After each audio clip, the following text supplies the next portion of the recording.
só antes de iniciar, me fala só Sim, qual é que é o curso de vocês. sim, Sim, sim, nós sim. falaremos agora. Tava bem saber aí, cara. Eu achei interessante a iniciativa, mas antes de começar, só saber quem que são vocês, o que Claro, vocês estão estudando, onde é que vocês claro, com estão. certeza. Prazer, então, professor Alessandro. Agradeço de antemão a tua participação, né? Foi bem Uhum, rápido, na verdade, isso nos deixou bem entusiasmado para conseguir fazer o quanto antes essa entrevista. uhum, uhum, Uh, eu me chamo William, né? Sou aluno uhum, do Instituto Federal do Rio Grande do Sul. Atualmente eu estou no segundo semestre e essa cadeira que a gente está fazendo é de análise macroeconômica, né? Do professor Cássio uhum, Moreira. uhum, uhum, O intuito, assim, né?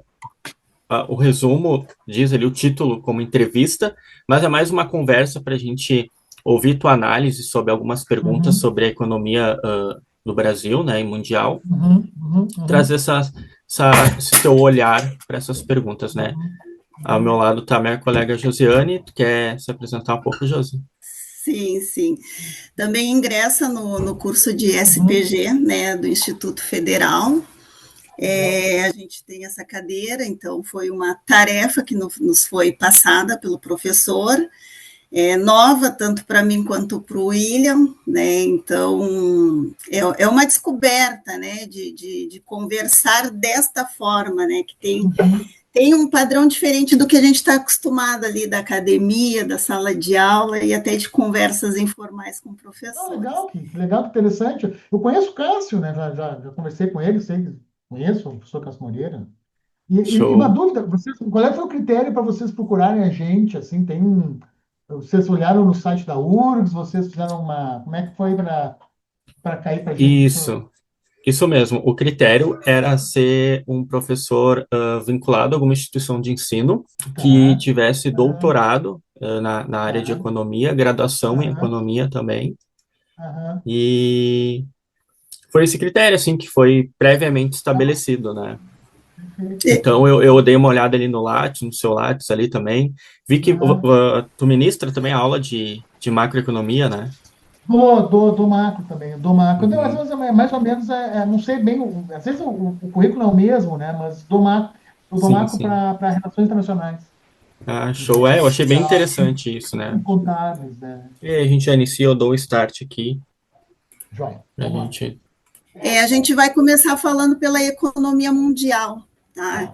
Então, quais são os desafios internos enfrentados pelo BRICS, né, que a gente sabe que é a união dos países, Uhum, em manter a coesão de interesses econômicos e geopolíticos tão uhum, diversos? uhum. O primeiro elemento importante a gente ter em mente que esse termo ele foi um termo inventado nos Estados Unidos por um repórter, tá? Que criou o termo BRIC na época. E depois, dentro do contexto tanto da própria estabilidade da economia internacional, e especialmente depois da crise de 2008, esse grupo ganhou uma certa conformação, né?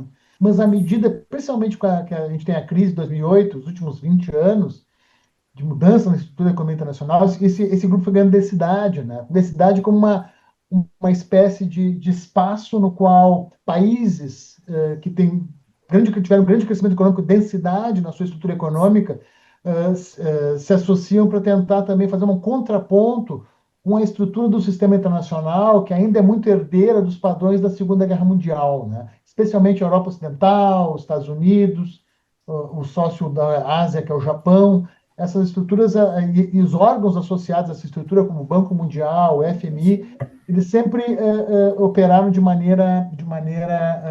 garantia, digamos, para sustentar esses interesses ocidentais, né? Então, um ponto da questão que você coloca é muito importante é essa heterogeneidade dos países. São países muito heterogêneos, né? Eles são heterogêneos em termos de regiões do mundo que eles estão colocados. A gente tinha que lembrar que o acrônimo BRICS ele vai se referir ao Brasil, à Rússia, Rússia. à Índia, a China e a oeste seria da África do Sul. Então, a gente seria quase que um representante de cada um dos continentes, que não é a Europa Ocidental, né? Que não, digamos assim, o centro do sistema internacional. Agora, o problema que a gente tem, assim, eu diria que tem alguns conjuntos de problemas. Existem alguns elementos de rivalidades históricas dentro dos BRICS entre a China e a Índia, em relação a algumas questões fronteiriças. Sempre foi uma relação um tanto turbulenta.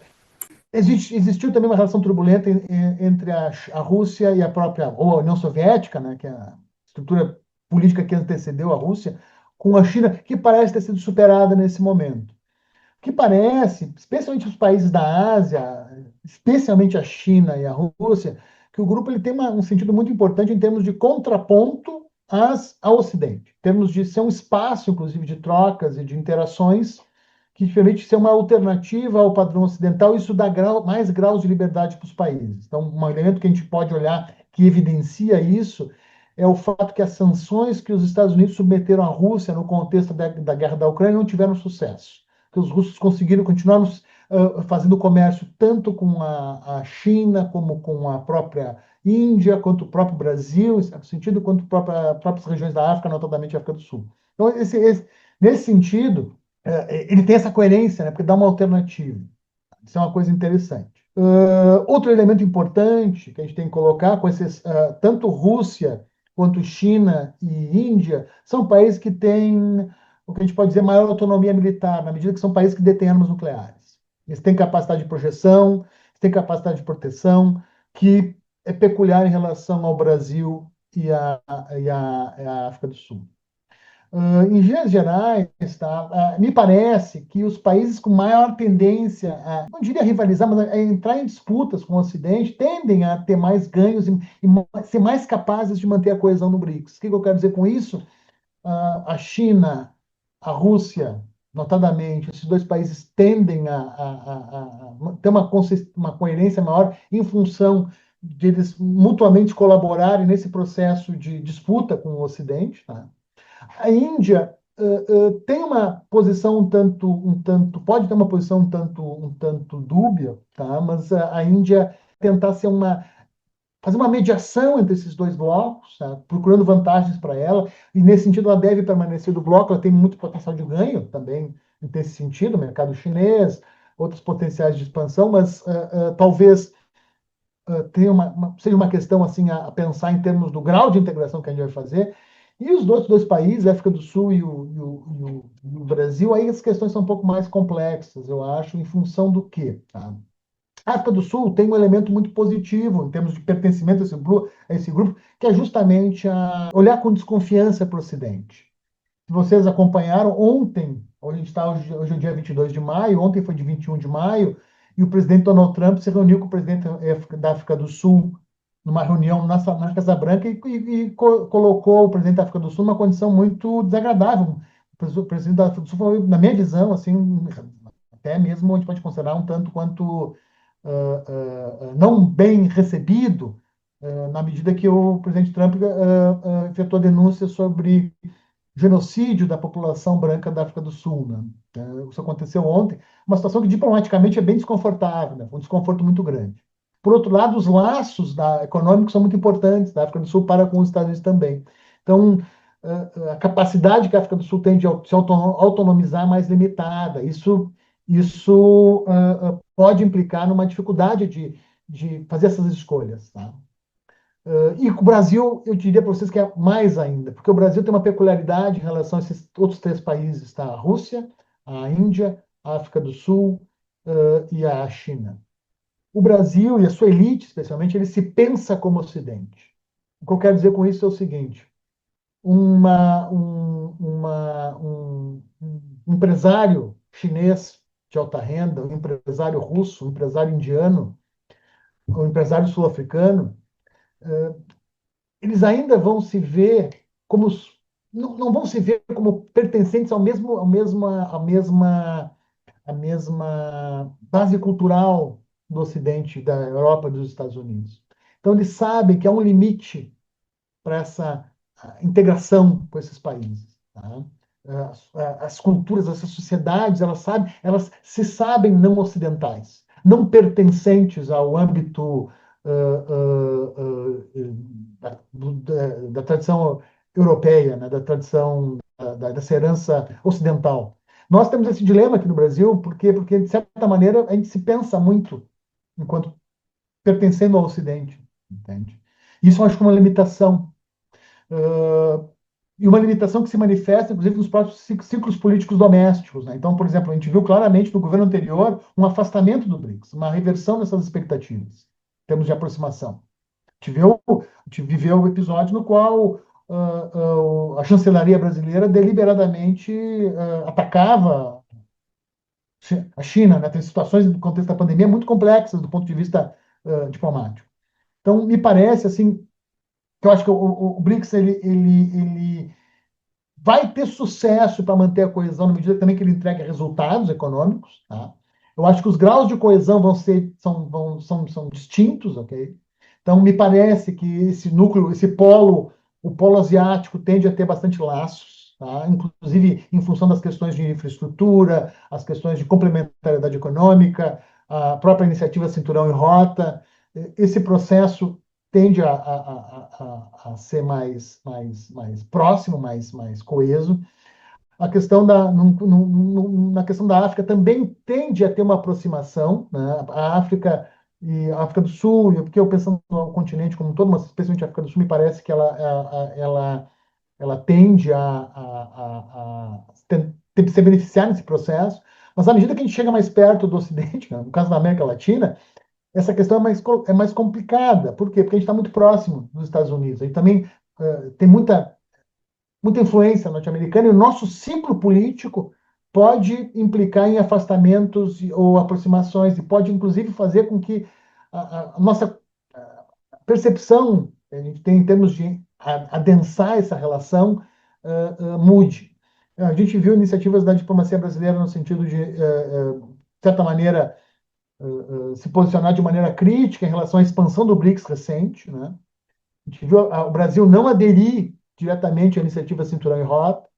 Então, me parece que o Brasil tem uma questão assim em termos de se aproximar do BRICS, é evidente, o BRICS é o centro da estratégia diplomática desse atual governo, é um elemento muito importante, mas ao mesmo tempo a gente sente que não, digamos assim, essa tendência de integração, ela tem suas limitações. Tá? Agora, no caso específico brasileiro, também a gente tem que considerar que a nossa economia está muito mais, hoje em dia, vinculada, por exemplo, à China, do ponto de vista das exportações de commodities, do que propriamente aos Estados Unidos enquanto mercado consumidor de commodities. Por outro lado, os Estados Unidos recebem bastante nossas exportações industriais, né? Que é um mercado muito importante. Então, eu te diria assim, o desafio interno é gerar resultado, manter coesão política, tá? manter uma visão interna, uma coesão interna que eu estou ganhando em participar desse grupo. Eu acho que é mais fácil essa manutenção da coesão interna em países que se enxergam menos ocidentais ou não ocidentais, certo?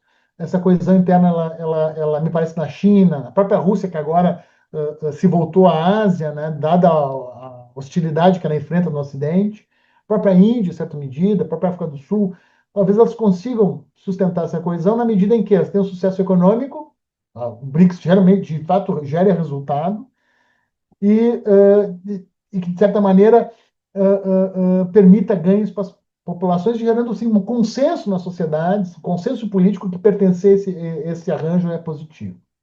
Agora, no caso brasileiro, isso é uma questão um pouco mais complexa, porque ele se insere nesse contexto latino-americano de uma relação contraditória com relação a esse pertencimento, né? E que vai, de certa maneira, do ponto de vista político e cultural, com a nossa própria identidade. Né?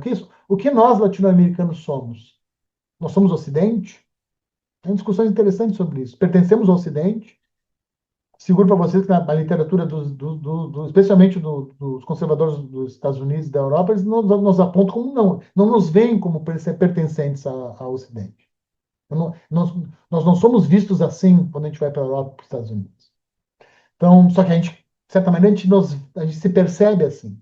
Então, acho que essa é uma tensão que, digamos assim, a depender das conjunturas políticas, ela pode, inclusive, implicar nessa dificuldade de participação ou não. Então, eu diria para ti que os desafios internos eles se associam a isso. A pertencimento, a capacidade de produção de resultado econômico consistente, de ganhos efetivos com isso, Há também a relação de percepção de competição ou cooperação com o Ocidente, né? Quanto mais competitivo eu me coloco em relação ao Ocidente, mais eu tendo a ter coesão, porque encontro aliados que podem me auxiliar em sustentar essa competição com o Ocidente. Então, me parece que o caso da Rússia e da China é bem claro nesse aspecto. Então, nesse sentido, aí tem uma questão final, que é o próprio fato da América Latina também estar mais suscetível à ação norte-americana.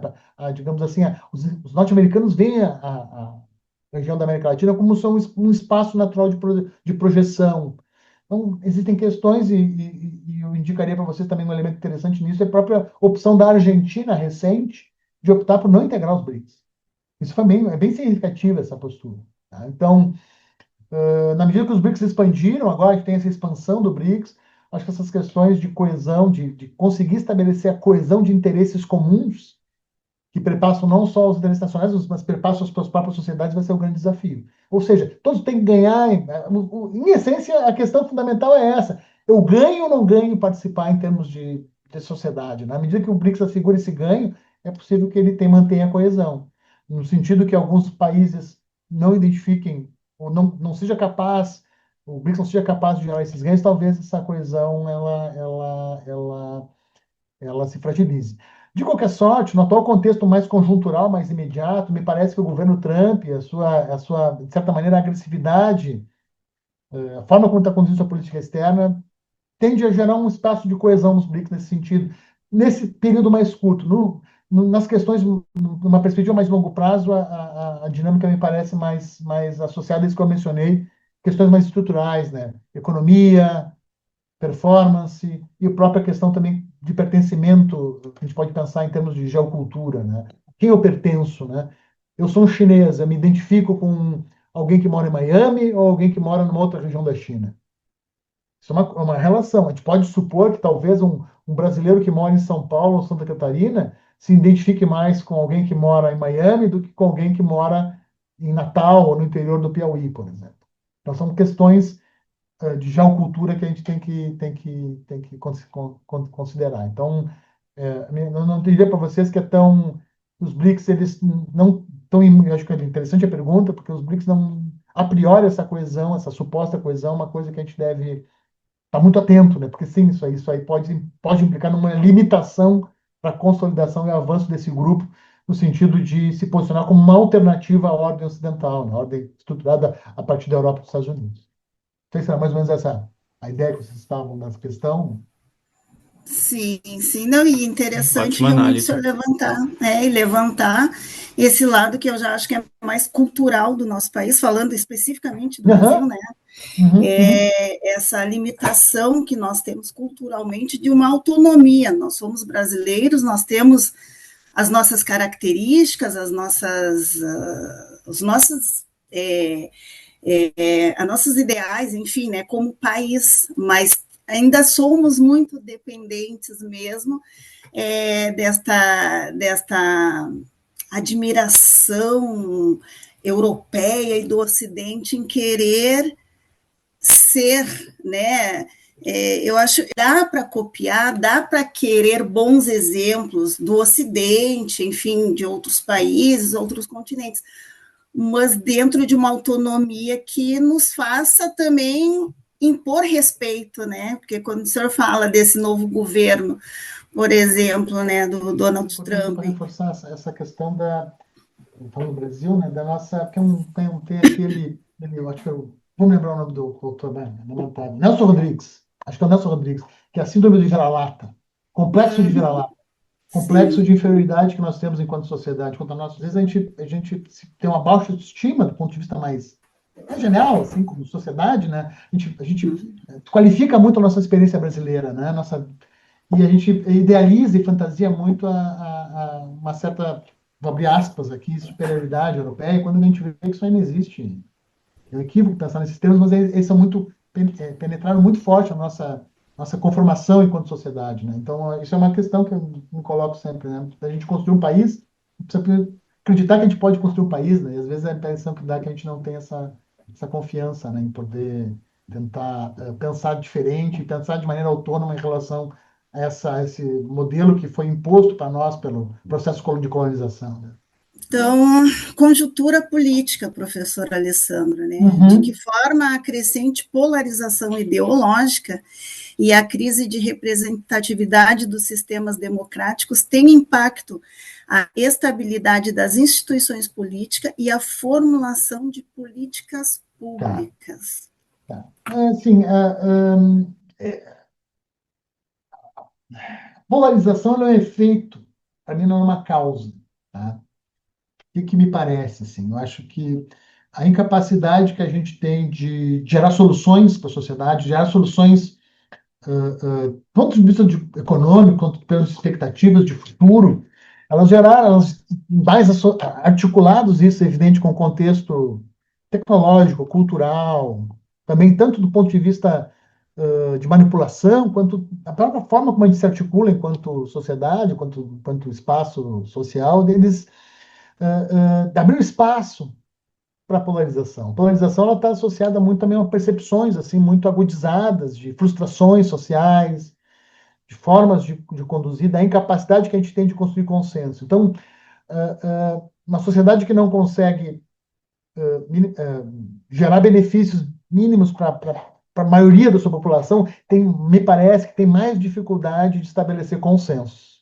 A gente vê isso nos Estados Unidos, a gente vê isso na Europa, no caso da Alemanha, a gente teve domingo agora passado a eleição em Portugal, no qual o partido de extrema-direita avançou bastante, o Chega, o movimento Chega, anti-migratório, né?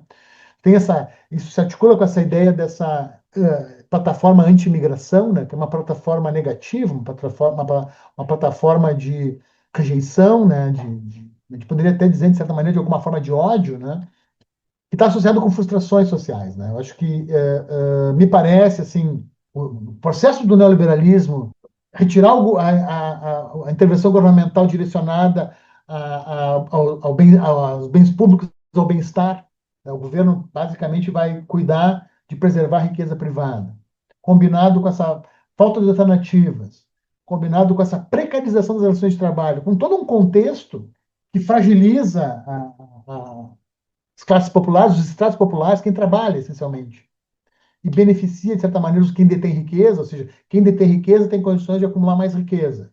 Quem não detém acesso à riqueza tem que, na verdade, trabalhar mais. Os dados não mostram isso, né? Tecnologia que veio para nos libertar do trabalho, o que ela faz, na verdade, a gente trabalhar mais com a tecnologia. A tecnologia não faz a gente trabalhar menos, a gente faz a gente trabalhar mais. Isso aí tudo gera um conjunto de frustrações sociais, entendeu? De mal-estar. Eu acho que a polarização, ela é o canal quando esse mal-estar vai tomando forma e vai se colocando. Tá? Então, isso é um problema, por quê? Porque na medida que a gente não tem consenso, a gente não consegue consensuar soluções, a polarização ela tende a reforçar essas perspectivas de conflito e de dificuldade de estabelecer soluções que a gente assiste de novo. A gente assistiu isso aqui no Brasil, a gente assiste na Argentina, a gente assiste em todos os lugares, né? No Ocidente, pelo menos, ou na América Latina e na Europa, e nos Estados Unidos. Notem o seguinte, no mundo asiático, isso aqui é diferente. Esse é um ponto interessante de olhar. A gente não vê nessa magnitude tão nítida, né, como a China, nos países do Sudeste Asiático, né, Malásia, os países da costa leste africana, que então, hoje em dia apresentam boa performance econômica, mesmo países do Sahel africano também, que estão em um processo de mudança importante.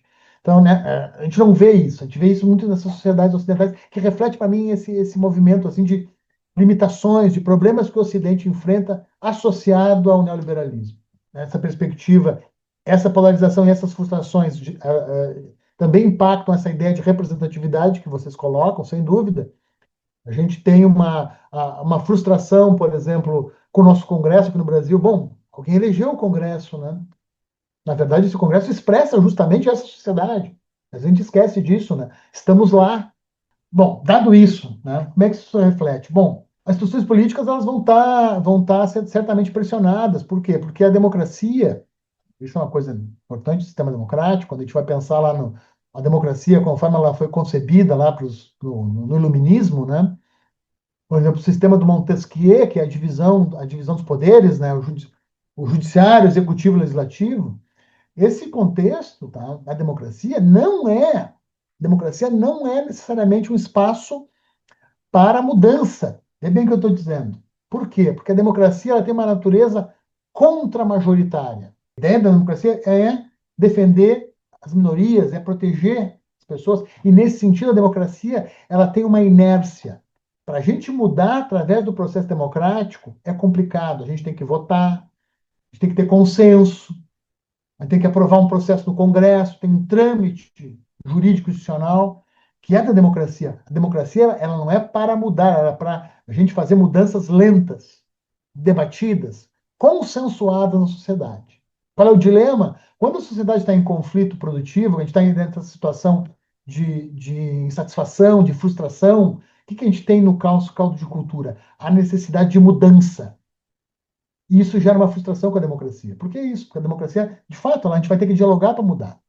Isso a gente nota isso no momento atual, no qual a extrema-direita é o grande defensor da mudança. Eu não estou dizendo que a mudança é boa, ok? Não estou dizendo que a mudança é correta, mas o ato de mudar é o que está impulsionado à extrema-direita. E ela vê a democracia como limitação para a mudança, né?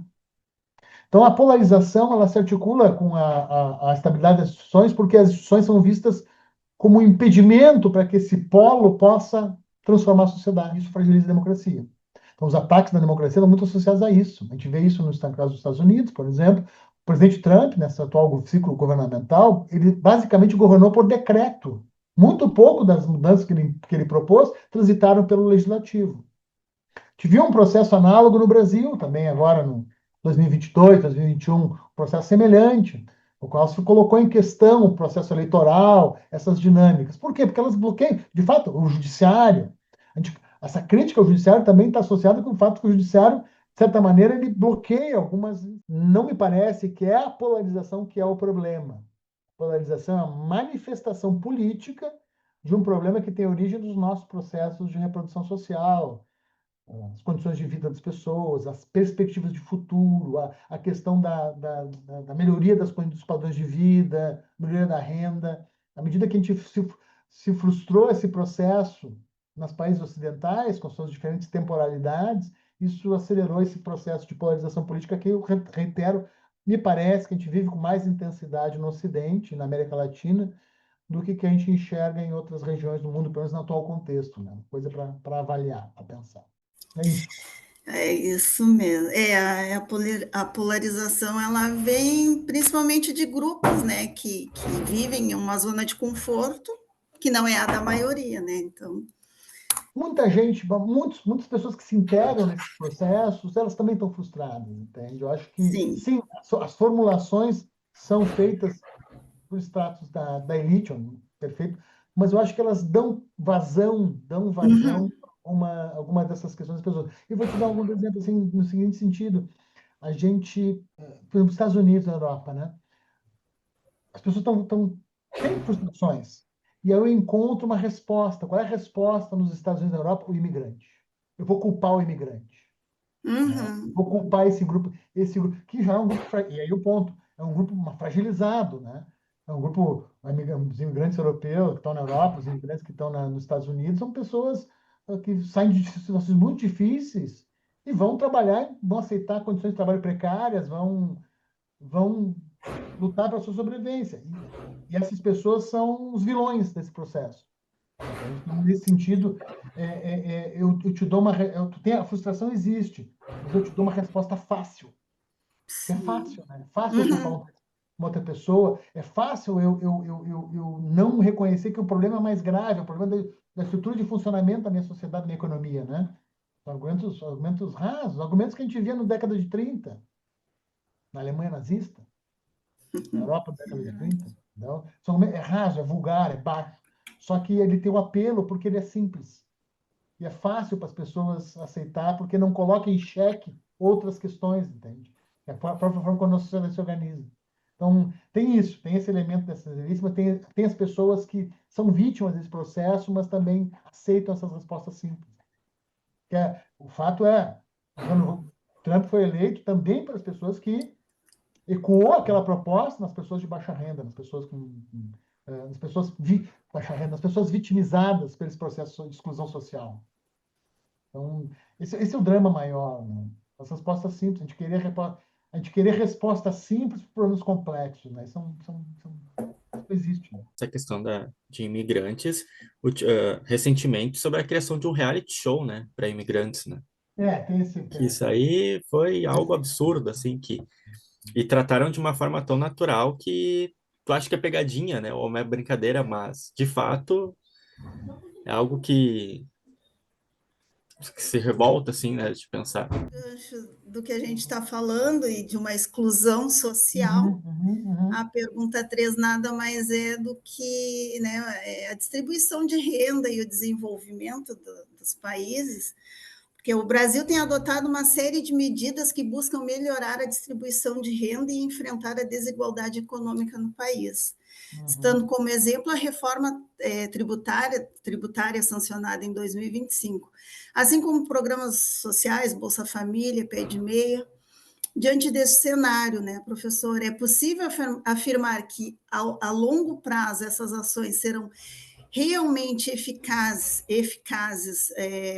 no combate à desigualdade? No longo prazo, não. Não, não. No longo prazo, não. No curto prazo, sim. Medidas como esses programas, os programas de renda mínima, eles são relevantes, tá? Então, não estou dizendo, não quero desconstituir eles, sob hipótese alguma. Eles são relevantes por quê? Porque eles mitigam o sofrimento imediato das pessoas. Então, é importante mitigar a fome, mitigar a exclusão social, isso é importante, é fundamental. Então, eles não têm que ser desconstituídos. Nada contra eles. Mas eles não são solução de longo prazo. Por quê?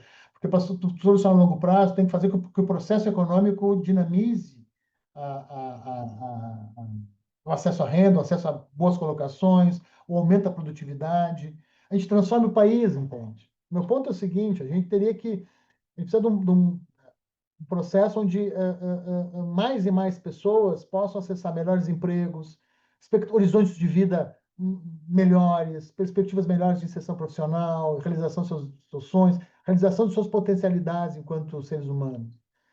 Então, a gente precisa, essa medida de curto prazo teria que estar articulada com um processo de longo prazo de transformação estrutural da nossa economia. Mais produtividade, certo? Mais tecnologia, mais capacidade de criação de riqueza. Mas para isso a gente tem que ter consenso social. A gente viu anteriormente que a gente não tem, certo? Então esse é um dilema. Então, por quê? Porque esses programas eles mitigam o efeito, não a causa.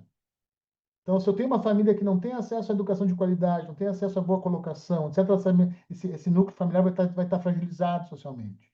Ele vai ser, vai ser receptor dessas políticas sociais de mitigação, de mitigação do dano. Só que os processos que geram isso não se foram revertidos. Então, inclusive, essas famílias estão sujeitas ao ciclo político.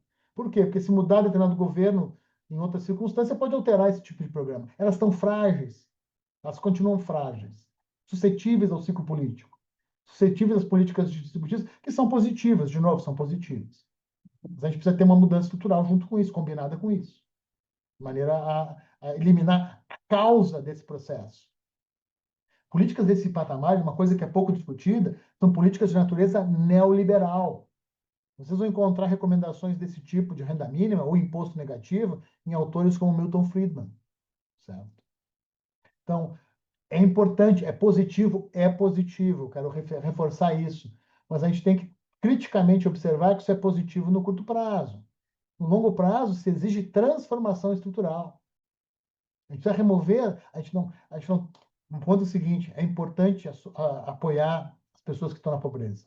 É fundamental como civilização. Mas a gente tem que tirar as pessoas da pobreza.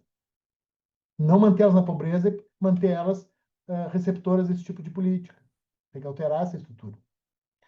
Um exemplo que eu posso dar para vocês é a gente observar o desempenho dos países da Ásia Oriental, a China, notadamente. A China retirou pessoas da pobreza. Como? Mudança estrutural da sua economia. Desenvolvimento tecnológico, avanços, investimento em capacidade das pessoas, em estruturas produtivas. Então, Então, são políticas positivas, são positivas. Elas mudam a estrutura do nosso país? Não mudam. Não mudam. Elas têm efeitos positivos? Têm. Retiram as condições de maior sujeição das pessoas, recuperam as pessoas, permitem, talvez facilitam o acesso à educação. Tudo isso eu quero reiterar, de novo, até para não.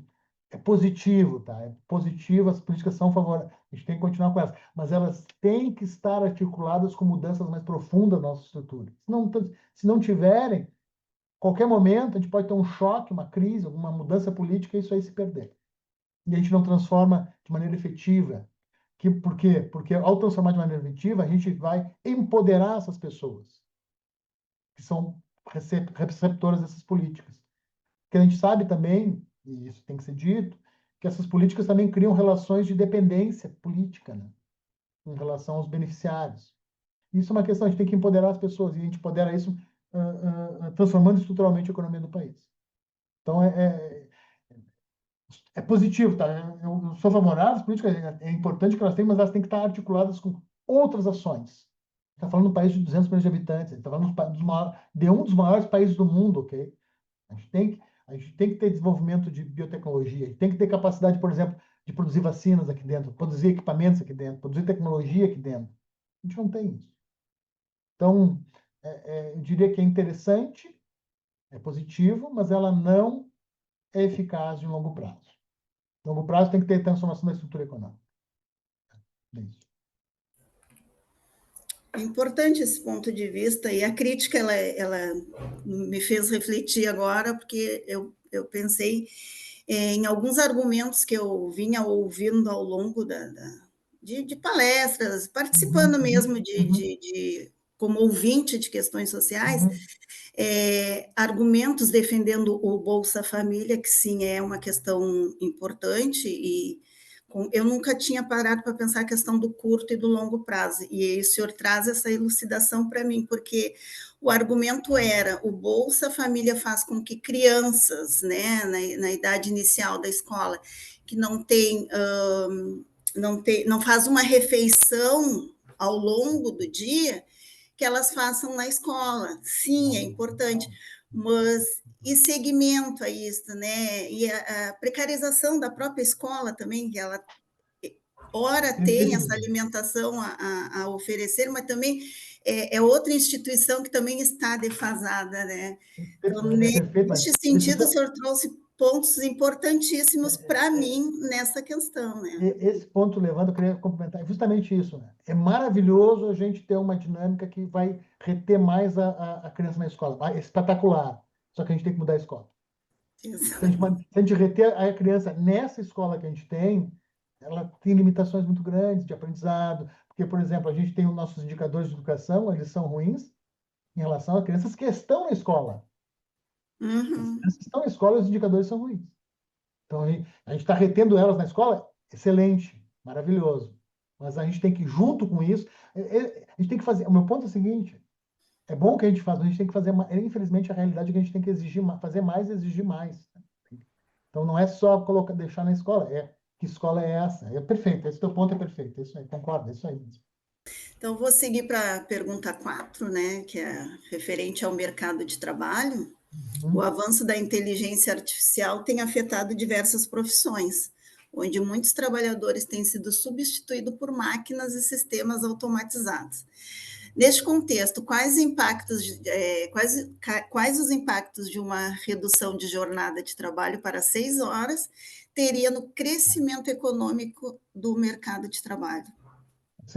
Assim, esse é um tema bastante interessante, porque tem muita polêmica. A princípio, tá, é correto, é positivo, a minha visão é positiva a redução da jornada de trabalho, eu sou favorável. Mas há nuances e há questões, okay, que são pertinentes. Primeira coisa, quando a gente reduz a jornada de trabalho, a gente aumenta o custo de mão de obra para o empregador. Assumindo que a gente está numa sociedade capitalista, temos empresas privadas, tem por objetivo o lucro é o resíduo deduzido dos custos de produção e os salários. Ou é o excedente apropriado pelos capitalistas pela diferença do que eu gasto para produzir dos salários. Então, se eu reduzo a jornada, eu tenho uma redução do meu ganho. Esse debate, por exemplo, é um debate que ecoa o século XIX. Tá? Então, se vocês forem ler lá, tem relatos nos livros do Marx, em outros textos do século XIX, sobre a redução da jornada de trabalho. A grande luta dos trabalhadores do século XIX foi reduzir a jornada de trabalho. Esse processo, em geral, o desafio qual é? É conectar ele com o processo de aumento da produtividade do trabalho. Então, sim, tu tem ali, a pergunta de vocês faz referência à inteligência artificial, automação, vem junto, com certeza vem junto. Então, inclusive, pode ser um incentivo à adoção de técnicas poupadoras de trabalho na medida que o trabalho custa mais caro. Tá? O trabalho aumenta de preço. Em geral, se tu tiver um processo, esse é um processo virtuoso. Tá? Por exemplo, o processo na China. A China ela teve um processo virtuoso nesse cenário. Tu compatibiliza isso? Investimento. Investimento em tecnologia, em equipamentos, em tecnologias que poupam trabalho. Tá? Qual é o desafio nesse processo? O desafio nesse processo é que o empresário só faz isso se for rentável para ele. Então, aí tem questões da nossa inserção internacional, tem questões de outros custos que a gente tem na sociedade brasileira, associados à infraestrutura, eficácia do setor público, questão jurídica, questão de eficiência institucional. Tá? Então, a redução de trabalho, a mera redução da jornada pode ter os dois efeitos, tá? No primeiro momento, até é possível supor que tu possa ter algum impacto negativo, tá? Mas se tu tiver isso acompanhado com um processo de progresso técnico, aumento da tecnologia, grande produtividade, no segundo momento tu tem a possibilidade de reverter isso e ir para um patamar melhor. Mas isso tem que estar articulado com o quê? Com uma noção, de novo, vou ser chato, uma perspectiva de longo prazo em termos de estrutura econômica. Que setores a gente vai desenvolver no país? Qual é a nossa ideia que a gente tem sobre funcionamento da economia? A gente vai fazer esse processo do jeito que está e simplesmente a gente vai remover pessoas do setor formal para ir para setor informal ou para trabalhar por conta própria, em funções de baixa produtividade, por exemplo, transporte. Transporte é uma coisa, do jeito que a gente faz aqui no Brasil, que é um espaço de uma atividade econômica que tu busca por não ter outra inserção profissional. Então, acho que é positivo, tá? Eu acho que é um tema que é interessante, é evidente, no nosso caso aqui, a mais plausível seria fazer uma redução da jornada, tu acabar a jornada de 6 por 1, né? Isso seria plausível. 6 horas, uma jornada de trabalho de 6 horas, talvez para a economia brasileira, o nível de produtividade que ela tem, tu até possa almejar, mas para isso tu precisa aumentar a produtividade da economia. Tu entende? Eu viria com dificuldade a economia brasileira reduzir de 8 para 6. Acho mais plausível tu reduzir o 6 por 1. Isso seria uma coisa mais viável na atual conjuntura. Por quê? Porque a gente precisa continuar produzindo, certo? E para produzir, tu pode fazer mais em menos tempo, mas como é que tu faz? Com mais máquina, mais tecnologia, tá? Vou te dar um exemplo que um professor que eu tive me comentou uma vez que era bem interessante para tentar ilustrar isso para quem está nos ouvindo. Esse professor foi para os Estados Unidos e ele comparou o jardineiro americano com o jardineiro brasileiro, na época dele, aí faz 20 anos, 30 anos. O jardineiro americano chegava para fazer cortar grama, ele chegava com um carrinho com um monte de máquinas. Máquinas elétricas, máquinas automatizadas, uma escada elétrica, etc. Ele cortava uma área enorme na sua jornada de trabalho. Se tu imaginar um jardineiro que chega com uma tesoura para cortar grama, quanto tempo ele vai levar? Para cortar a mesma área? Muito mais tempo. Então, a relação fundamental para a gente poder produzir mais em menos tempo é a tecnologia. Evidente, de novo, os empregadores vão aceitar ou não isso? Depende. Depende do quê? Da rentabilidade. Vou colocar assim, a gente precisa de mais informatas, mais tecnologia, mais produção de bens de alta complexidade e menos, assim, todas as funções são importantes, mas menos atividades de menor produtividade, porque elas não sustentam esse processo. E aí a gente volta para aquilo que eu comentei antes. A contradição qual é? Que nesse contexto de alta tecnologia que a gente tem falado, as pessoas cada vez trabalham mais horas, não menos. Né? E aí tu está falando de... Quando tu fala jornal de 6 horas, vocês estão se dirigindo ao emprego formal. Né? Quanto trabalha um motorista de Uber ou um trabalhador de teleentrega ou outra forma de trabalho informal ou conta própria? A jornada de trabalho é muito mais longa que isso. A questão da redução do ponto de vista só jurídico, uma lei tem seus limites, tá? Porque o que a gente tem que fazer é articular esse processo com ganhos de produtividade. Aí tem o ponto, um ponto importante. Na medida que a gente tem ganhos de produtividade, alguma fração desse ganho tem que ser apropriada pelo trabalhador. Vocês entendem? Então, por exemplo, eu produzo 100, passei a produzir 130. Se o trabalhador ganha a mesma coisa com a mesma jornada de trabalho, esses 30 a mais foram apropriados todos pelo capitalista, pelo produtor, pelo proprietário dos meios de produção, pelo empresário. Ok? Então, a gente tem que ter mecanismos sociais que dividam esse ganho. E aí a jornada de trabalho pode ser um elemento que vai nesse sentido que vocês estão apresentando. A gente dividir um pouco desse ganho também em forma de redução de jornada. Mas para isso a gente tem que ter incremento de produtividade. E isso é uma questão, porque onde é que a gente não... À medida que a economia brasileira cada vez mais tem ocupações no setor de serviços, esse setor de serviços, eles têm ganhos de produtividade menores do que o setor industrial, por exemplo, outras atividades. E aí, de novo, o contraste com os países asiáticos, ele chama a atenção, porque lá a produtividade de trabalho está crescendo. Mas é uma questão para pensar. Isso implica necessariamente mais investimento, e mais capacidade de mobilização de recursos. E aí tem os dilemas se a gente consegue fazer isso só com o setor privado, o setor público tem que intervir. Acredito que, na minha visão, o setor público tem que entrar. Só o setor privado não vai conseguir fazer esse movimento. Mas eu tenho uma visão, nessa conjuntura atual, não muito otimista em relação à capacidade de a gente reduzir nessa magnitude. Acho que a questão do 6 por 1 é mais factível, está mais associada com o setor de serviços. Tem questões aí que poderiam tentar pensar em relação a isso. Mas é um tema complexo que depende muito da capacidade que a gente tem de aumentar a nossa produtividade enquanto sociedade, enquanto a economia como um todo produzir mais. Esse é um desafio que a gente tem no Brasil, porque a nossa produtividade não cresce muito pouco nas últimas décadas.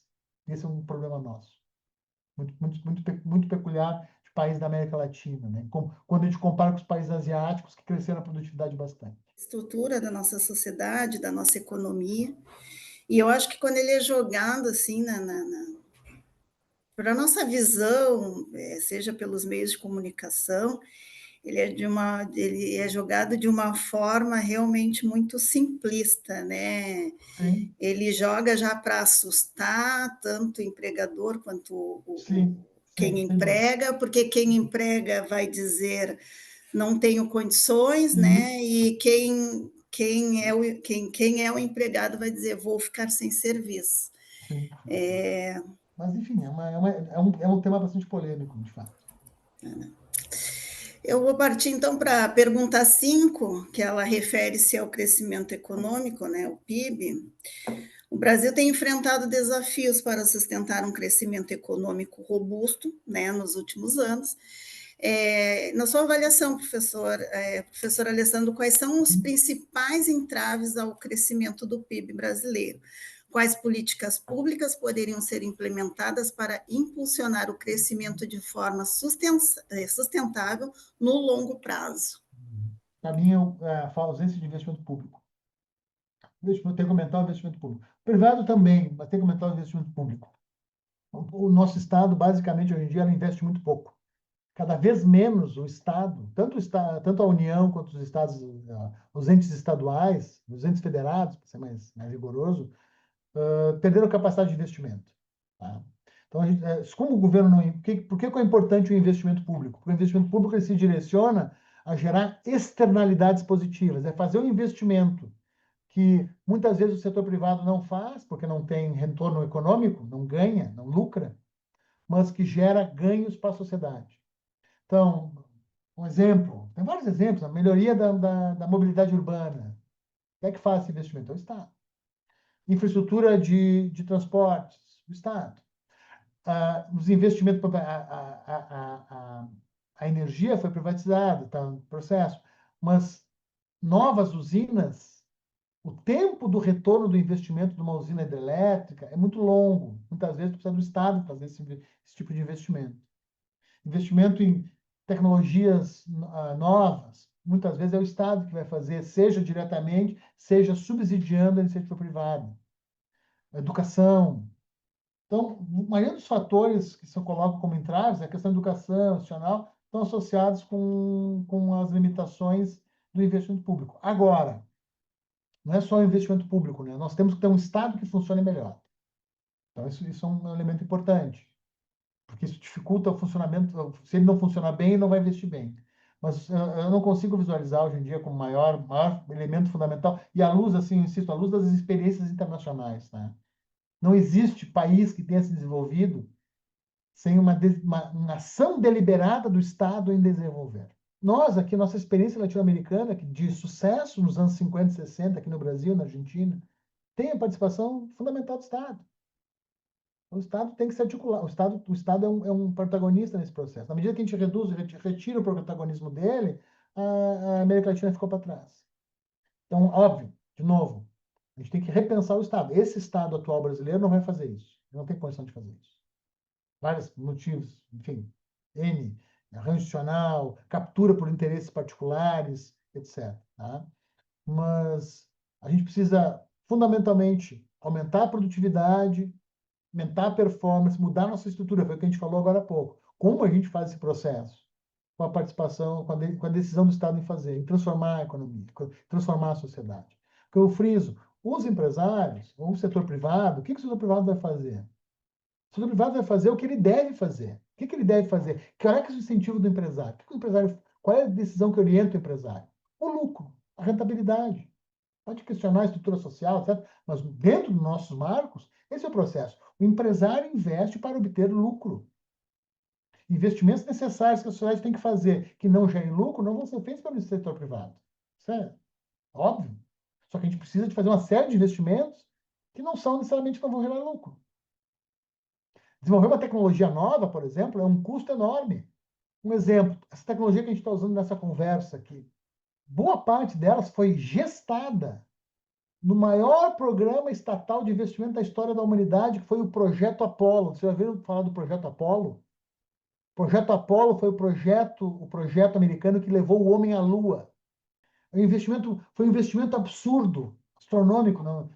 A casa é um montante absurdo de investimentos públicos, sem gerar lucro. O objetivo era levar o homem para a Lua e voltar. Só que isso gerou o quê? Spillovers, gerou tecnologias que foram apropriadas pelo setor privado para ter ganho, aumentar seus lucros, vender suas mercadorias. Então, sem o Estado, tá? Para mim a condição é a decisão da sociedade em crescer, em se expandir, em se desenvolver. Tá? Não existe, não tem evidência em relação a isso. O ponto de partida tem que ser uma concepção de investimento capaz de gerar externalidades positivas. A partir dessas externalidades positivas, aí o setor privado vem e atua. E atua de maneira articulada. De novo, a gente vê isso nas duas mais recentes, bem-sucedidas experiências de desenvolvimento econômico e crescimento nacional, que é a experiência sul-coreana e a experiência chinesa.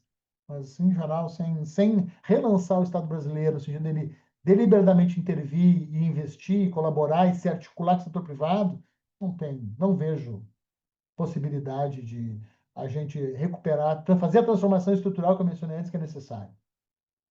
É crescer o PIB, transformar a economia, incorporar tecnologias novas, desenvolver novas indústrias, lidar com a questão climática. Por exemplo, quem é que vai fazer o sistema de proteção de cheias em Porto Alegre, que é fundamental para a região, para sobreviver, para os negócios acontecerem, para as empresas funcionarem? Quem é que vai fazer isso? Quem vai fazer? O Estado. Seja através de uma empresa privada, não importa. Quem vai custear isso é o Estado. Pergunta 6 é o tema de inflação, né? Diante dos desafios econômicos atuais, como você avalia a eficácia do sistema de metas de inflação, tendo a taxa de juro como principal instrumento de política monetária? Ela ainda é o melhor mecanismo para garantir a estabilidade de preços, ou precisamos repensar essa abordagem? O sistema de metas é a maneira, um dos problemas, assim, pode funcionar, pode, tá? Problemas que ele tem. Em primeiro lugar, é a meta. A meta atual é muito baixa. Nossa meta está em 3%. Não é viável para um país como o nosso trabalhar com essa meta de 3%, porque para atingir ela, eu tenho que jogar o juro lá em cima e eu travo o crescimento econômico. Tá? Então, a meta é um problema. A gente tem que trabalhar com uma meta de inflação mais alta. Ok? Em termos de instrumentos, assim, a gente tem um problema do nosso mercado de títulos. Tá? Nosso mercado de títulos acaba viesando para ter uma política econômica com uma taxa de juros mais alta, em função da forma como o mercado se dá através das operações compromissadas do Banco Central. Tem um viés, tá? A gente aumenta muito, é muito fácil aumentar a taxa e é muito difícil reduzir a taxa. Daria para escapar do regime de metas? Dá, só que tu teria que sair, para isso tu teria que mudar a forma como a nossa economia se insere na economia internacional, que seria colocar controle de capitais. Se a gente não tiver controle de capitais, a gente tem que usar alguma ferramenta nesse sentido, que estabilize a economia e permita o mínimo de estabilidade no câmbio e nos juros. Tá? Então, é difícil sair do sistema de metas. Mais provável é, se o mundo mudar, a gente ter que mudar o nosso sistema. Nós não, provavelmente a gente não consegue mudar nosso sistema sem o mundo mudar. Esse é o meu ponto, tá? Por quê? Porque esse sistema, ele é compatível com uma abertura aos fluxos de capitais estrangeiros, tá? E esse é um ponto importante. O regime de metas, ele opera muito, e a taxa de juros opera muito, controlando a inflação, como? Através da taxa de câmbio, certo? Porque se eu aprecio o real, eu tenho o efeito de baratear importações. E eu controlo a taxa de câmbio. O sistema é eficiente? Até é eficiente. Até tu consegue estabilizar. Agora, ele não vai. Bom, o pessoal tem metrô lá já. O pessoal já vive melhor. O pessoal já tem uma infraestrutura que a gente não tem aqui. Trazer a inflação para dentro da meta de 3%. Teria que aumentar a meta. Se botasse a meta em 4,5%, 5%, tu conseguiria fazer uma política mais compatível de inflação estável, mais crescimento, melhor performance econômica. 3% é meta para países avançados, ok? Nós não somos sei lá, a Inglaterra, a Alemanha, os Estados Unidos. Não, a gente é o Brasil, a gente vai ter um espaço maior para poder fazer investimento público, para poder induzir crescimento econômico. Então, a meta está muito baixa, a meta. Tá? Então, existe um problema na forma como o regime de metas é organizado e existe um problema na própria natureza dele. Mas a natureza dele está associada à forma que a gente se insere no mercado internacional. Por quê? Porque através desse mecanismo de juros é que a gente regula as entradas e saídas de capitais estrangeiros, tá? Que influenciam o nosso mercado doméstico. Então, a questão fundamental seria essa. Na atual conjuntura internacional, na atual conjuntura também nossa interna, tu fica com o modelo. Não é difícil, a gente não tem espaço de consenso social capaz de mudar esse arranjo. Então, podemos repensar? Podemos, mas a gente não tem condição de mudar isso no curto prazo. O que a gente pode fazer sim é mudar a meta, para criar mais espaço. Ao invés de trabalhar com uma meta de 3%, trabalhar com uma meta de 5%, 4,5%, que dê mais espaço para fazer políticas expansionistas, entendeu? Para a gente possa trabalhar com uma taxa de crescimento mais alta. Mas é um dilema, tá? Um dilema complexo, por quê? Porque a gente está exposto a choques externos, né? Se o câmbio muda, afeta a gente. E tem essa questão que a gente precisa também, que vem articulado com o que eu falei antes, a gente precisa também aumentar a capacidade de produzir na economia, né? Porque se eu produzo mais, também ajuda com os preços, né? Então, isso é uma questão importante. Produzir mais, aumentar o investimento. E tem um outro ponto que afeta aí, que hoje em dia está colocado, tá, e está vindo com muita frequência, que é um dilema também, que o regime de metas não resolve, mas a questão climática. Tá? A questão climática, essas questões de flutuações, volatilidade no preço dos alimentos, por exemplo, isso afeta muito a inflação. Isso é uma questão. Isso é um problema. No caso brasileiro específico, tem ainda a questão do clima associada a aumento ou incidência ou não de chuvas, que afeta a energia elétrica também. De novo, são questões climáticas, não tem a ver com a demanda, né? Por isso que eu reitero, a meta de 3% é muito baixa, a gente tem que trabalhar com uma meta mais alta. Não diria que poderia se repensar esse modelo, mas eu não vejo espaço para isso na atual conjuntura. O que eu acho possível de fazer na atual conjuntura é aumentar a meta, trabalhar com uma meta mais alta, que dê mais espaço de fazer políticas expansionistas e lidar com esses choques que frequentemente estão vindo, tá? Climático, custo de alimento, etc. É isso. Ótimo. Eu acho que até a taxa, os juros, né, o preço alto desencadeia até uma reação negativa dos consumidores, né? Que Não, tem estão. isso. É que tu afeta, e sim, certamente. Com o juro mais alto, eu não vou tomar crédito, né? Eu vou tomar menos crédito e ter negativo sobre a dívida pública, né? Só que o que acontece? O que acontece se a tua meta é 3%, bom, vai ter que botar um juro lá em cima, entendeu? Esse é o desafio. Então, se tu tem uma meta mais alta, eu posso tentar reduzir a taxa de juros. Vamos para a pergunta 7, então, que diz respeito a investimento ou consumo, né? A relação entre investimento público e o investimento privado é complexa e pode variar dependendo das circunstâncias Uhum, e das políticas implementadas. uhum. Em geral, na sua opinião, o aumento do investimento público pode mais complementar ou competir com o investimento privado? Isso dialoga um pouco com o que a gente falou antes. Eu acredito assim, depende do que, da estratégia que tu for adotar. O investimento público ele pode competir, pode. Posso ter, às vezes, ter ações ou estratégias que possam inibir o investimento privado. Aí, óbvio, tem questões de, por exemplo, o crowding out, né? O governo gastar e deslocar o investimento privado, ou inibir. Mas, assim, o que eu acredito, assim, em termos do potencial do investimento público, ele fundamentalmente é a relação complementar.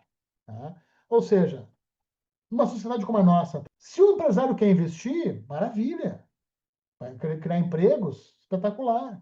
Beleza. O que o Estado deve fazer? Ele deve fazer investimentos que complementem ou induzam o investimento privado.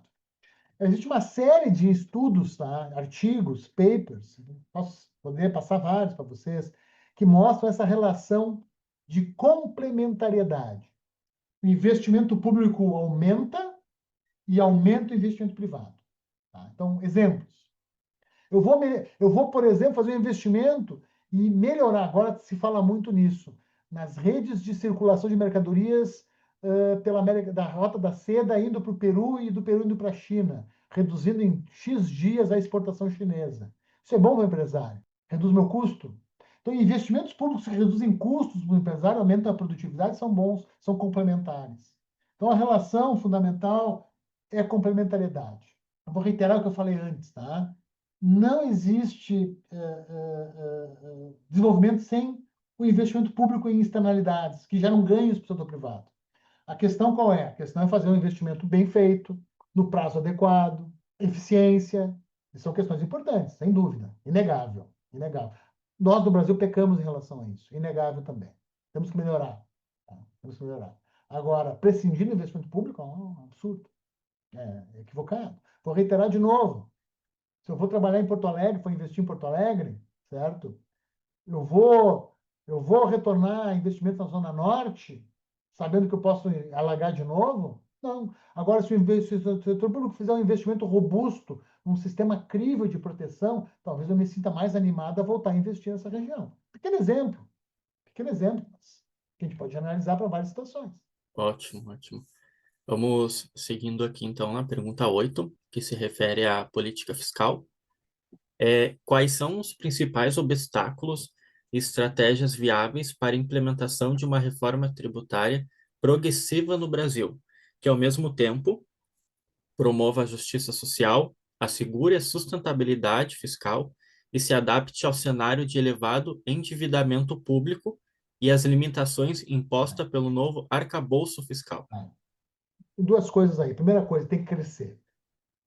Só a reforma fiscal, dada essa taxa de crescimento baixa nossa, não resolve. Por que que não resolve? Porque nossos custos vão crescer. Sim, vão crescer. Quais as duas tendências macro que vão fazer nossos custos crescerem? Transição climática e mudança demográfica. Não quero angustiar vocês, mas quando a gente para pensar, o que a gente sabe? A gente sabe que a gente está passando, além da mudança climática, que a gente já viu ano passado aqui em Porto Alegre, a gente está passando por uma severa mudança demográfica. Cada vez menos jovens, cada vez mais idosos. Hoje em dia, a gente ainda não percebe a relevância e a densidade desse impacto. Mas eu quero apontar para vocês que daqui a 30 anos, tanto a necessidade de aposentadorias quanto o impacto sobre o nosso sistema de saúde vai ser exponencial. Porque a gente sabe que quanto mais idoso, mais a pressão sobre o sistema de saúde. O que acontece? Esses custos vão aumentar. A gente, por um lado, a gente já escuta vários setores da sociedade defendendo a privatização do SUS, alternativas privadas e mais uma reforma previdenciária que desvincule a aposentadoria do salário mínimo, que não é viável. Ou pode ser viável, mas a gente vai jogar essas pessoas em situações de pobreza, em situações de dificuldade de acesso à saúde, que já é precária, tem suas limitações do acesso à saúde, mas isso vai potencializar. Então a questão é seríssima nesse sentido. Então, sim, e objetivamente, sim, está correto, temos que fazer uma reforma tributária, temos que aumentar a progressividade. Quem é mais rico tem que pegar mais. Perfeito. Como é que a gente faz? Primeiro elemento, vontade política. Sem vontade política não acontece. Bom, aí já começa uma questão de como é que a gente vai discutir isso aí socialmente, como é que a gente vai mudar, se a sociedade vai querer mudar, quem que a gente vai eleger, são escolhas sociais, enfim. A primeira coisa, tem que ver se as pessoas concordam ou não concordam, tá? Então, para fazer isso, Sim. a gente tem que ter um congresso que queira fazer. Não me parece seja o caso atualmente, não me parece seja o caso que está colocado aí para as pessoas. Então, esse é o primeiro limite, tá? Primeiro ponto. Bom, se a gente quer isso, se isso é bom, bom, a gente tem que votar em quem defende isso. A gente não votar em quem. Essa é uma questão, de novo, uma escolha social. Não estou dizendo se é bom ou ruim. Todas as escolhas são válidas socialmente, mas é uma escolha. Tá? Então, esse é o primeiro ponto. Sim. Tá? Num ponto que a gente Ah, trouxe anteriormente, né? Também, que exatamente. é quem a gente escolhe, né? Está tudo articulado, tudo é uma coisa só, né? A realidade é um todo, né? Não tem tantas suas articulações. Mas isso, dito isso, tá? Dito isso. Bom,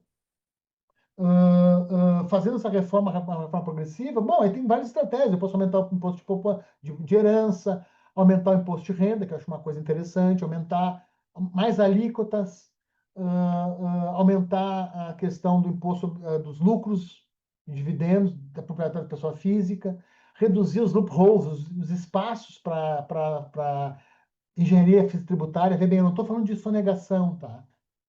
A sonegação tem que ser combatida de maneira mais agressiva, isso eu concordo. Mas não, eu estou falando da própria legislação permitir engenharia tributária. Tá? Dependendo de quem usa a lei, quem conhece a lei, consegue achar espaço para reduzir os impactos dos impostos. Então, essa é uma questão importante. Tá? Então, agora, o obstáculo para mim é político, essencialmente. Não tem obstáculo que não seja obstáculo da escolha social. Ao mesmo tempo, tem questões que a gente tem que estar atento, né? A gente vê muito deliberadamente, muitas vezes, uma desconstrução do gasto público. Ah, tem ineficiência aqui, ineficiência. É verdade, tem ineficiências, claro que tem. Vamos melhorar elas? Vamos. Só que isso não invalida o fato de que o SUS atende as pessoas e o SUS tem que ser custeado. Isso não invalida o fato que a educação básica, média e superior é estatal. E que uma boa parte dos impostos vai custear o Instituto Federal do Rio Grande do Sul, e FRS, como vocês estão estudando. Então, tem uma seletividade também na disputa política que busca mostrar a ineficiência estatal, que existe, de novo, existe, a gente sabe que existe, mas que esquece que eu tenho milhões de pessoas que são atendidas pelo SUS. Eu tenho milhões de beneficiários de Previdência Social. Eu tenho milhões de pessoas que dependem desses recursos, né? A gente apaga muitas vezes isso. Por quê? Porque existe uma agenda também associada a desconstruir o Estado, que é justamente bloquear essa discussão sobre a questão tributária. Então, a estratégia viável é a construção dessa percepção na sociedade. É difícil, muito difícil. Tá? E, essencialmente, aumentar a consciência de que é isso. O setor público é quem pode socializar a proteção, esse acesso a bens públicos e a proteção social. Então, essa é uma escolha. De novo, qual é o peso? Bom, o peso é importante. Certamente, impostos mais altos desincentivam as pessoas a apropriação privada de seus ganhos. Isso é verdade. Então, também isso tem que estar articulado com uma melhoria da eficiência, que eu mencionei antes. Mas, enfim, os obstáculos, para mim, são políticos. As estratégias viáveis seriam tu focar cada vez mais em renda e riqueza. E é possível fazer. A questão, para mim, nesse campo aqui, nesse campo, sinceramente, eu vejo muito mais uma questão associada a escolhas sociais nossas do que provavelmente alguma limitação de natureza técnica ou conceitual. A questão é política. Tá?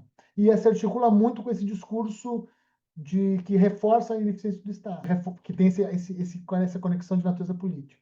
Agora, meio que isso aqui é meio que uma concordância, a gente vai concordar. Muitas pessoas vão concordar que é melhor a gente ter mais impostos sobre os mais ricos. Tá? Isso é trivial, isso é óbvio. Tá? É óbvio. Eu discordo da visão, até para fechar, eu discordo da visão que mais impostos sobre mais ricos inibem o investimento. Eu não vejo assim. Tá? O investimento do setor privado vai depender dos lucros que o setor privado ganha. Essencialmente é isso. Tem um impacto, mas o impacto deles vai depender da eficácia que eles têm, inclusive, em custear o investimento que gera. A gente acabou de falar na pergunta anterior, que gera atividade econômica, que beneficia outras atividades econômicas. Então, essa relação está dada. Então, para mim, é uma questão muito mais de natureza de escolha social do que propriamente de uma estratégia mais sofisticada. Tá? Muito mais uma disputa política. Porque acaba sendo isso, né? Quem vai pagar a conta? Né? Ninguém quer pagar a conta. Não visualizo grandes mudanças. O governo está tentando emplacar a redução do imposto de renda da pessoa física associado ao aumento de impostos. Acho uma iniciativa positiva, acho positiva essa iniciativa do governo, mas não sei se vai ser aprovado no Congresso, se vai ter sucesso do ponto de vista legislativo. Isso se refere à política monetária. Uhum. Mesmo com os indicadores de inflação sob controle, o Banco Central opta por manter a taxa Selic em níveis relativamente elevados. Uhum. Considerando o atual cenário macroeconômico de 2025, quais seriam os fundamentos que justificam a manutenção do juro alto? A meta baixa. A meta baixa demais.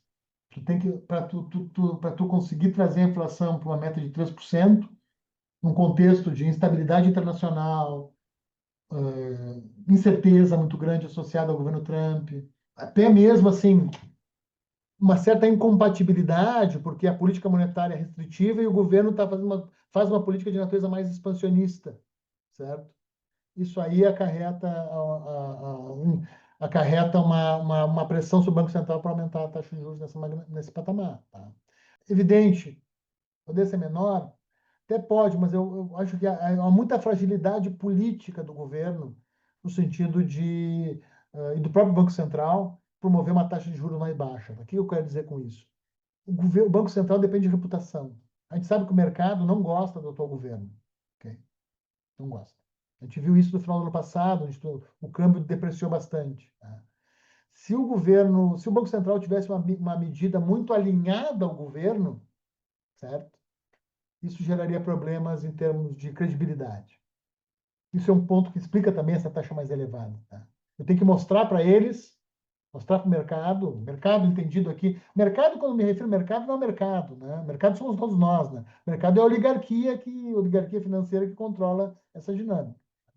Então, os detentores de riqueza privada, basicamente. Esse é o mercado. Né? Corretores de valores, os bancos, usuários de bancos, os traders, etc. Que é quem faz a gestão da riqueza privada, que é uma minoria. Para esse grupamento da riqueza privada, a gestão da riqueza privada, essa dinâmica, um banco central que fosse menos agressivo na elevação da taxa de juros seria mal visto e teria problemas de credibilidade, certo? O que mais que eu posso mencionar sobre isso? Então, essa dimensão e a dimensão da meta muito baixa. Essa combinação faz com que a meta seja tu esteja preso nesse campo de forças do juro alto, tá? Qual seria o cenário ideal, assim, para poder reduzir a taxa? Tu tem uma economia bombando, um dólar, uma valorização do real, tá?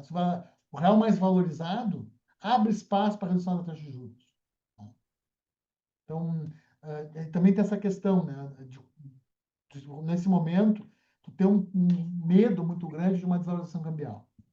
Então, essas ações, na minha visão, são os elementos fundamentais que explicam para nós a manutenção desse juro alto. Tá? E, evidentemente, aí tu tem uma questão que tu cria um clima associado a isso, com a mídia, com toda uma série de situações que reforçam essa fragilidade dessas visões alternativas e reduzam o espaço do Banco Central para reduzir a taxa de juros. Mas um ponto decisivo é esse, é o cenário internacional. O cenário internacional está muito ruim. E isso condiciona de maneira bem efetiva o espaço que tu tem na política monetária. Insisto, tá? Se o Banco Central baixa muito a taxa de juros, poderia ter, por exemplo, uma depreciação maior do real, entende? Então, eu tenho cuidado, assim, porque não é tão simples baixar a taxa de juros. Especialmente considerando que a gente, como eu mencionei na pergunta anterior, o nosso mercado, a gente tem um livre fluxo de capitais aqui, né? Então, isso expõe a nossa moeda a volatilidades, né?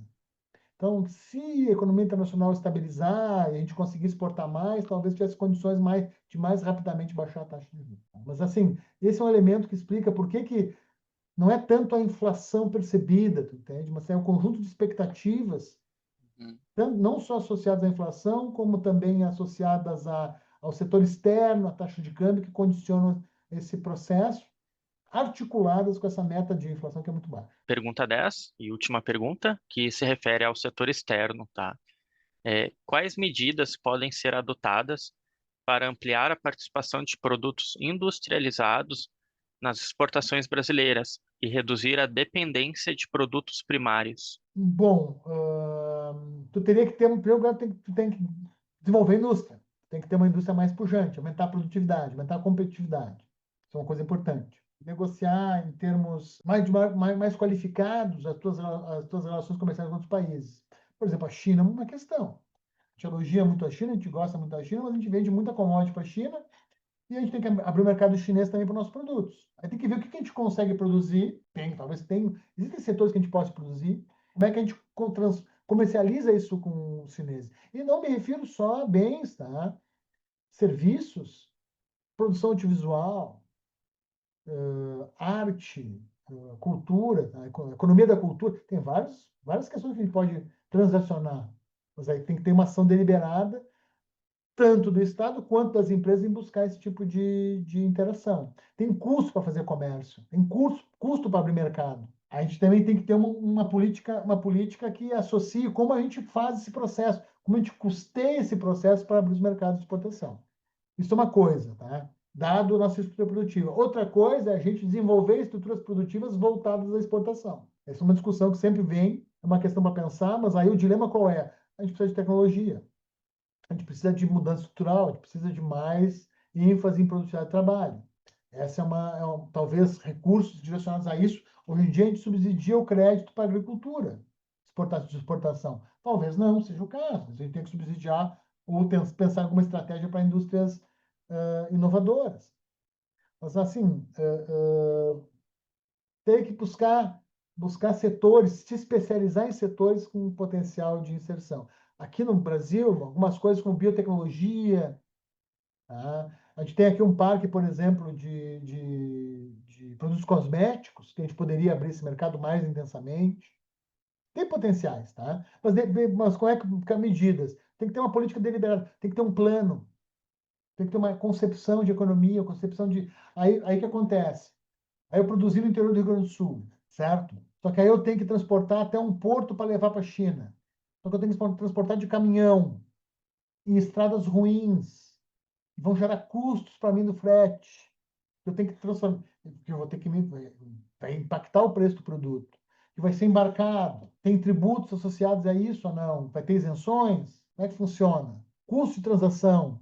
Eu tenho que ter alguém, inclusive, que tenha um contato lá na China. Como é que eu tenho esse contato? Existem as câmaras de comércio, que são canais, mas em que medida eles estão acessíveis para pequenos produtores também? Quem é que consegue fazer esse tipo de transação? Então tem que ter em síntese, tem que ter uma política deliberada, que, de novo, pressupõe um certo consenso em relação a isso. Tá? Então, por exemplo, qual é a energia que é pop para nós? É o agro, é pop? Bom, se o agro é pop, a gente vai exportar produtos agrícolas. Também implica nisso, em reduzir a dependência. É um dilema, por quê? Porque a gente tem que criar vantagens de performance na nossa economia doméstica. O agronegócio ele é eficiente. Óbvio, ele tem subsídios públicos, né? Isso é verdade. Mas ele também é eficiente, é fato. Então, nesse sentido, ele é competitivo. Então, para reduzir a dependência, eu preciso desenvolver atividades industriais aí numa perspectiva ganho de exportação. E esse sentido, por exemplo, a gente está ficando para trás, tá? Por quê? A indústria automobilística, a gente não tem uma montadora, nós nunca tivemos, tá? Então a gente está no segundo, a gente está saindo da onda do motor a combustão, entrando numa onda do motor elétrico. A gente não vai ser por aí. Então o álcool, talvez, não me parece, a gente não somos nós que dominamos esse processo, são as empresas multinacionais. Então, também tem isso, a gente perdeu muita densidade industrial. Talvez esses ramos, tá, alguns nichos específicos, biotecnologia, uma coisa, por exemplo, uma escala, um setor que o Brasil teria potencial enorme, tá?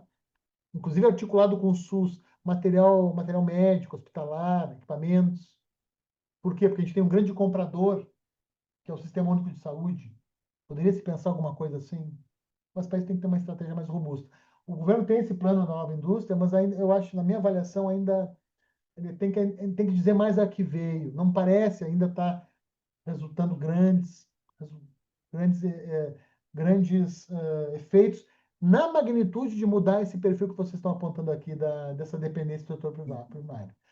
É difícil a gente fazer isso. Tá? É difícil fazer esse movimento. Na verdade, para tu alterar essa composição, no limite, tu precisaria ter uma nova concepção de país. Porque isso também implica no seguinte, implica também em eu reduzir a quantidade de benefícios que eu passo para o setor primário. Tá? E vou te dar um exemplo de um benefício básico nisso. Conhece a Lei Candir? Você vai falar da Lei Candir? Não. A Lei Candir é uma lei que foi aprovada, tá? Nos anos 90, 96, tá? O que essa lei faz? Essa lei isenta de ICMS, Imposto Estadual, exportação de produtos primários, semi-elaborados ou serviços. Como é o grosso que a gente faz é primário, o que eu estou dizendo para ti? Que quando um caminhão transporta soja numa estrada do interior do Rio Grande do Sul e detona essa estrada, tu está subsidiando essa exportação. Tá? Por quê? Porque o Estado tem que fazer o reparo da estrada, mas não vai ser com o imposto pago pela soja que foi transportada, entende? Porque ela é isenta. Então, nós estamos, de certa forma, nós estamos subsidiando essa exportação. Se tu produzir uma ferramenta, tu vai pagar imposto, ICMS. A soja que manda para a China, não. Isso é um exemplo. Tem que mudar isso. Onde é que a gente cai? Nos interesses sociais da LOL. Esse Congresso muda isso? Não muda. Então, é um sistema. É um arranjo total. Não, esse é o.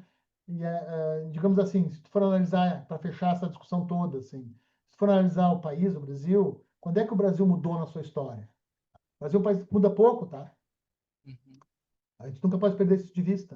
O Brasil foi um dos últimos países, o último país da América Latina a abolir a escravidão. Aí, ao abolir a escravidão, a gente ficou com essa sociedade rural até a década de 30. E o Brasil mudou na década de 30 porque o mundo entrou em crise. E aí não tinha alternativa a não ser o Brasil mudar. Aí o Brasil ficou do mesmo jeito até os anos 80, onde também teve uma grande crise, o mundo mudou e a gente mudou junto. E agora o mundo está mudando. Provavelmente a mudança vai acontecer. Não sei se é para melhor, isso é uma outra discussão. Se é para melhor ou para pior. Isso não dá para dizer. Mas a gente não muda. A gente é mudado pelo mundo em geral. Pelo menos a experiência histórica brasileira, na minha leitura, é essa. Tá? Então, essa é uma questão para te pensar. Essa era a última pergunta. Quero, então, agradecer aqui, deixar minha gratidão ao professor Alessandro pela disponibilidade, né, dessa nossa conversa, de trazer esses pontos para nós, essa análise. Mas é isso, Exatamente. pessoal. Agradeço muito vocês terem essa conversa com vocês essa manhã.